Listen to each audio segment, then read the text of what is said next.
नमस्कार, आप मुझे देख रहे हैं एमएनएस न्यूज लाइव पर। देखते हैं आज की कुछ खास खबरें।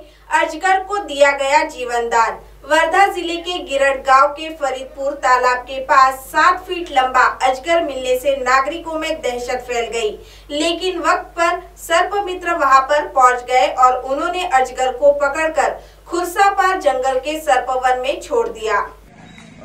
फरीदपूर तलावावरती एक मोठा अजगर होता असं माहीत पडलं। त्या कारणाने आम्ही गेलो तिथं आणि गेल्यानंतर तिथं एक मोठं कुत्र खाऊन ही पडून होती आणि लोक तिला असे 50 लोक घेर घालून होते। सुरेश मुन नावाच्या व्यक्तीने आम्हाला बोलवलं। आम्ही तात्काळ गेलो, तिला पकडलं आणि फॉरेस्ट विभागामध्ये जमा केली। तिथे नोंदणी केल्यानंतर आम्ही आता तिला जंगलात सोडून देणार आहोत। अमरावती में एक्सीडेंट में 30 वर्षीय युवक मृत। कल हुए एक्सीडेंट में अमरावती के दरियापुर में 30 वर्षीय युवक की जगह पर ही मौत हो गई।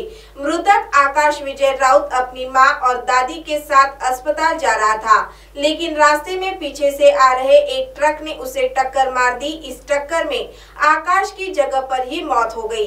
आज 3:30 पावणे 4च्या दरम्यान शिवाजी चौकाकडनं अकोटकडे जाणारा जो रस्ता आहे त्या रस्त्यावर आकाश राऊत राहणारा आराळा या युवकाचा ट्रकच्या मागील चाकात येऊन मृत्यू झाला।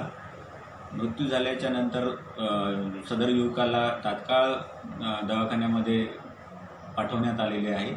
त्याचप्रमाणे ट्रक चालक हा त्या ठिकाणून निघून गेला होता, त्याला सुद्धा तात्काळ पोलिसांनी हालचाल करून ताब्यात घेतलेला आहे। दुर्गेश गोडसे हा ट्रक चालक आहे, त्याला ताब्यात घेऊन पुढील तपास जो आहे ते पोलीस स्टेशनचे अधिकारी आणि कर्मचारी करीत आहेत। अकोला में चोरों की टोली पुलिस के हत्थे चढ़ी।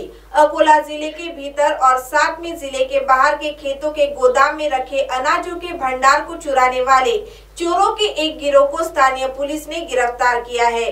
चोरों की इस टोली में कुल 12 लोग शामिल हैं और यह सभी बुल्ढाना जिले में रहते हैं।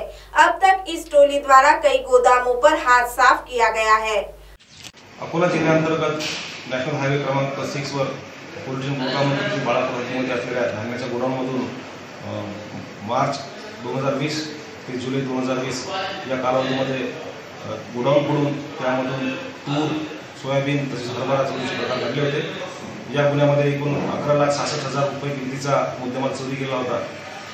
या गुन्ह्यासंदर्भामध्ये स्थानिक गुन्हे शाखा येथील PSI Neware, PSI Hatwar, police constable Wasim, Kishore Sonawane, Sandeep Katkar, Shakti Kamble, Manoj Nagmute, Sandeep Tale, Geeta Avchar या अधिकारी कर्मचाऱ्यांनी अथक प्रयत्न करून हे गुन्हे उघडकीस आणलेले आहेत। या गुन्ह्यामध्ये बुलढाणा जिल्ह्यातील एक टोळी कार्यरत असल्याचं निष्पन्न झाल्याने त्या टोळीमधील एकूण 12 आरोपींना आज पावेतो ताब्यात घेण्यात आलेला आहे आणि गुन्ह्यामध्ये जो मुद्देमाल चोरीस गेला होता 11,66,000चा, त्यापैकी बहुतांश मुद्देमाल हा जप्त करण्यात आलेला असून आज रोजी 6 अकोला जिल्ह्यातील 6 गुन्हे या टोळीकडून उघडकीस आणण्यात आलेले आहे। या टोळीने बुलढाणा जिल्ह्यामध्ये तसेच अमरावती जिल्ह्यामध्ये सुद्धा अशा प्रकारचे गुन्हे केले असण्याची शक्यता असल्याने त्यांचा पोलीस कोठडी रिमांड करून सदरचे गुन्हे सुद्धा उघडकीस आणण्याचा स्थानिक गुन्हे शाखेकडून प्रयास सुरू आहे। ही सर्व कारवाई माननीय पोलीस अधीक्षक श्री जी श्रीधर सर यांच्या